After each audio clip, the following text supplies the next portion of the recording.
आलमी मंजरनामे पे बहुत कुछ हो रहा है फलस्तीन के हवाले से। जो लोग फलस्तीन को अब तस्लीम कर रहे हैं वेस्टर्न कंट्रीज, जो अपनी हुकूमतें हैं बचाने के लिए कर, एक एम्बेसी बनाने से एक एक्टिव जेनोसाइड नहीं रुक जाएगा। महमूद अब्बास की रिप्रेजेंटेशन इतनी वीक है वहाँ पे, फलस्तीन को अगर आपने रियासत तस्लीम करना है तो उसको अक़वाम मुत्तहिदा का रुकन बनाया जाए, वरना ये सिर्फ कागज पे लिखी हुई बातें। बात करेंगे जी मासूम फलस्तीनियों की, तो इसराइली दहशतगर्दी और फ़लस्तीन की हिमायत दुनिया भर में बढ़ रही है। बरतानिया, कनाडा, ऑस्ट्रेलिया और पुर्तगाल के बाद अब फ्रांस ने भी फ़लस्तीन को बाज़ाब्ता तौर पर खुद मुख्तार रियासत तस्लीम करने का ऐलान कर दिया। फ्रांस के सदर मैक्रोन ने अक़वाम मुत्तहिदा कॉन्फ्रेंस में फ़लस्तीन को रियासत तस्लीम करते हुए कहा है कि गज़ा में जारी जंग को नाकाबिले जवाज़ करार दिया जाए, और उन्होंने आलमी बरादरी को भी खबरदार किया कि दुनिया अमन के मौके से महज चंद लम्हों के फासले पर है, और अगर अब भी कुछ ना किया गया तो ये मौका हमेशा के लिए ज़ाया हो जाएगा। चीन भी फ़लस्तीन की हिमायत में खुलकर सामने आया है। चीनी वज़ीर ख़ारजा ने कहा कि 2 बरसों से जारी गज़ा जंग ने बेमिसाल इंसानी अलमियों को जन्म दिया। फ़लस्तीन तनाज़े के हल के लिए ज़रूरी है कि गज़ा में फ़ौरी जामे जंग बंदी, फ़लस्तीनियों की अपने इलाके पर हुक्मरानी और 2 रियासती हल की मजबूती पर गौर किया जाए और ऐसा जो है मुमकिन बनाया जाए। साथ ही उन्होंने आलमी बरादरी से अपील की है कि फ़लस्तीन की अक़वाम मुत्तहिदा की रुकनीत की हिमायत की जाए। और इसके साथ साथ जी फ़लस्तीन के मामले पर पूरी दुनिया अब एक तरफ हो चुकी है, मगर अमेरिका और इसराइल की हठधर्मी अभी भी हम देख रहे हैं कि बरकरार है, और दोनों गज़ा में फ़लस्तीनियों की नस्ल कुशी पर डटे हुए हैं। अमेरिका ने मुख्तलिफ मगरबी ममालिक की जानिब से फ़लस्तीनी रियासत को तस्लीम करने के ऐलानात को नुमाइशी इक़दाम करार दे दिया है, और जबकि सऊदी वज़ीर आज़म ने फ़लस्तीनी रियासत को तस्लीम करने के फैसले को मुस्तरद कर दिया और कहा है कि कोई फ़लस्तीनी रियासत नहीं बनेगी। ये ऐलान अमन कायम करने के बजाय खित्ते को मजीद गैर मुस्तहकम करता है और मुस्तकबिल में पुरअमन हल के इम्कानात को नुकसान पहुंचाएगा, जबकि मगरबी किनारे में यहूदी आबादकारी के इक़दामात जारी रखेंगे। दूसरी तरफ हमास ने अमरीकी सदर को खत लिखा है और जंगबंदी के बदले डोनाल्ड ट्रंप से गारंटी का मुतालबा कर दिया है। अमरीकी मीडिया के मुताबिक खत में सदर ट्रंप से 60 रोज़ा जंगबंदी की शर्त रख दी और कहा कि आधे यरकमाली छोड़ेंगे मगर जंगबंदी यकीनी बनाएं। इसके साथ साथ अक़वाम मुत्तहिदा में सऊदी अरब और फ्रांस की क़यादत में मसला फ़लस्तीन के 2 रियासती हल के लिए सरबराही कॉन्फ्रेंस भी हो रही है। वज़ीर आज़म शहबाज शरीफ भी शिरकत कर रहे हैं।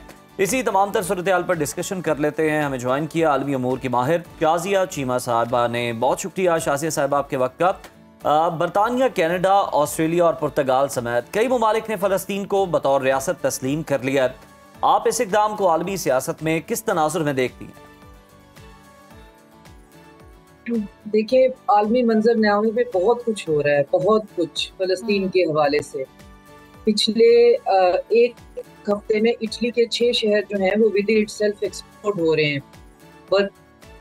ने जो है वो बुलवाया हुआ है, जिसमें इटली के शहरी जो हैं वो सड़कों पे निकले हुए हैं और वो प्रोटेस्ट कर रहे हैं मेलोनी के अपनी जो प्रेसिडेंट है कि इस एक्ट के खिलाफ कि हम फ़लस्तीन को तस्लीम नहीं करें। तो जो लोग फ़लस्तीन को अब तस्लीम कर रहे हैं वेस्टर्न कंट्रीज, तो हमारे समझने की बात यह है कि वो अपनी डोमेस्टिक जो अपनी हुकूमतें हैं बचाने के लिए कर, वो इटली जैसी सूरत हाल पैदा नहीं होने देना चाहते, या वो प्रोटेस्ट जो है जो यूके में हुए या ऑस्ट्रेलिया में हमने देखे जहाँ पे 5-5 लाख बंदा जो है वो एक प्रोटेस्ट में आया हुआ।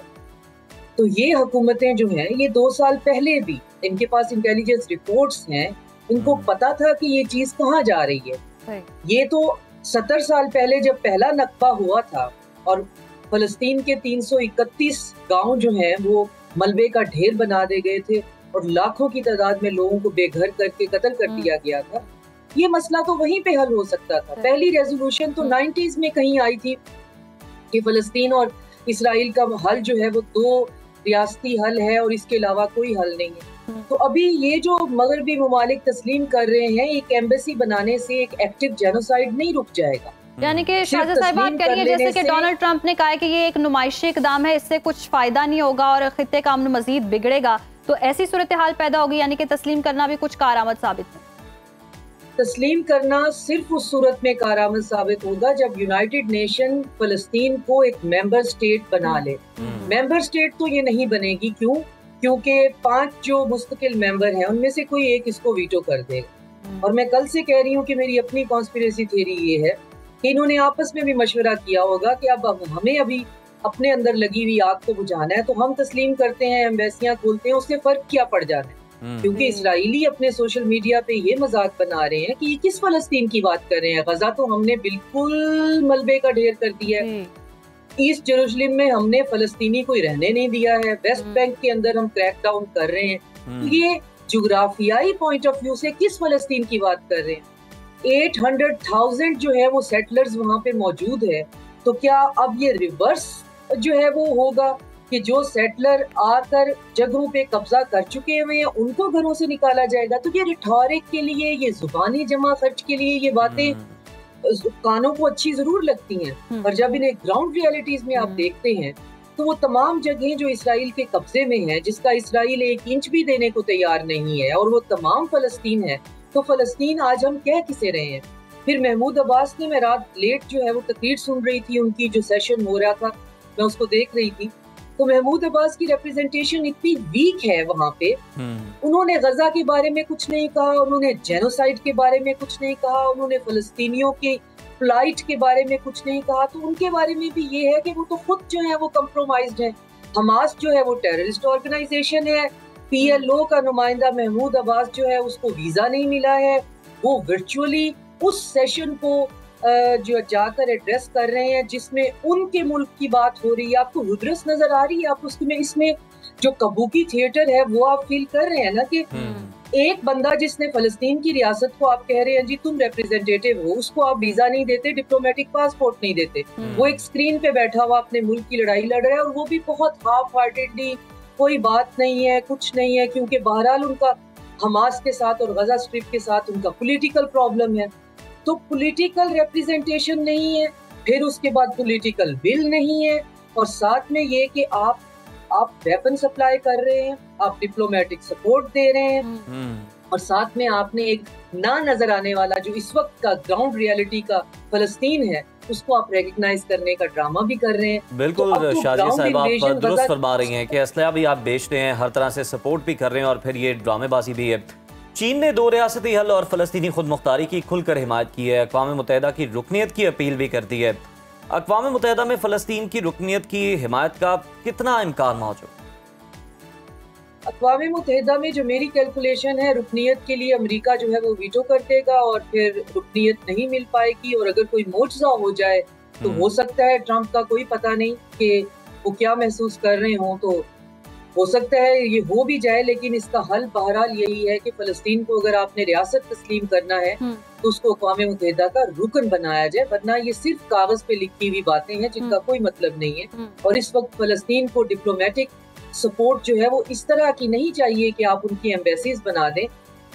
वो फ्यूचर में कहीं काम आ सकती होगी या माजी में कहीं आ सकती होगी। आज एक जेनोसाइड हो रहा है जिसको अभी रुकना है, तो उसी कंफर्टेबल तो बात सिर्फ ये है कि अगर किसी ने फलस्तीन के मसले का हल करना हो तो उस साथ आप पॉलिटिकल, आप डिप्लोमेटिक और साथ में इकोनॉमिक एम्बार्गो करें, और देखें कि फिर साउथ अफ्रीकन अपार्टाइड स्टेट की तरह कैसे आपकी डिप्लोमेटिक टाइज, आपकी इकोनॉमिक टाइज और आपकी जो है जो सपोर्ट है उसके बगैर इसराइल एक दिन भी टिक सकता है। अगर किसी के अंदर कोई पॉलिटिकल विल है तो पॉलिटिकल विल होनी जरूरी है। शाजिया साहिबा, हमास ने अमेरिकी सदर से 60 रोजा जंगबंदी की गारंटी मांगी है और आधे यरगमाली रिहा करने की भी यकीन दहानी करा दी है।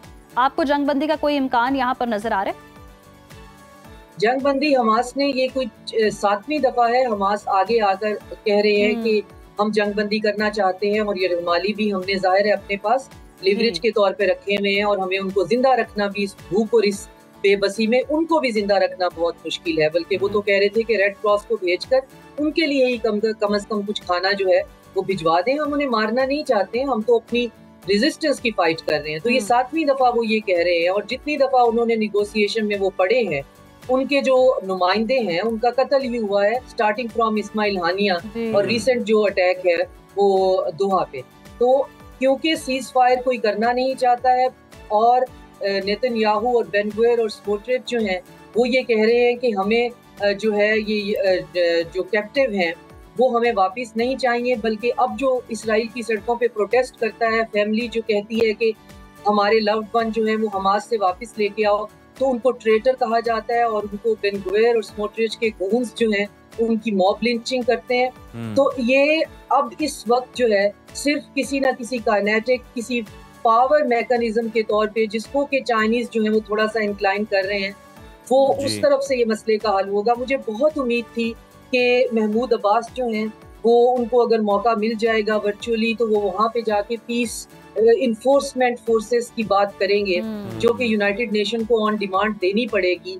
उन्होंने ऐसी कोई बात नहीं की है और ये बहुत ही मायूस कुन बात है। अगर वो यूनाइटेड नेशन के सेशन में उनको चांस मिल गया था तो उनको वहाँ पर आलमी दुनिया से मुतालबा करना चाहिए था कि एक न्यूट्रल मुख्तलिफ मुल्कों की बनी हुई फौज जो है वहाँ पे तैनात की जाए मेरे लोगों की सिक्योरिटी के लिए। तो यूनाइटेड नेशन बाउंड होता ये देने के लिए, लेकिन महमूद अब्बास ने ऐसा कोई मुतालबा ही नहीं किया। तो ये बहुत अजीब बात थी मेरे लिए कि अगर आपको वहाँ पे तो फिर अब किसी मुल्क ने अगर जाना है वहाँ पे तो यूनाइटेड नेशन और बाय लॉ तो अब नहीं जा सकते हैं।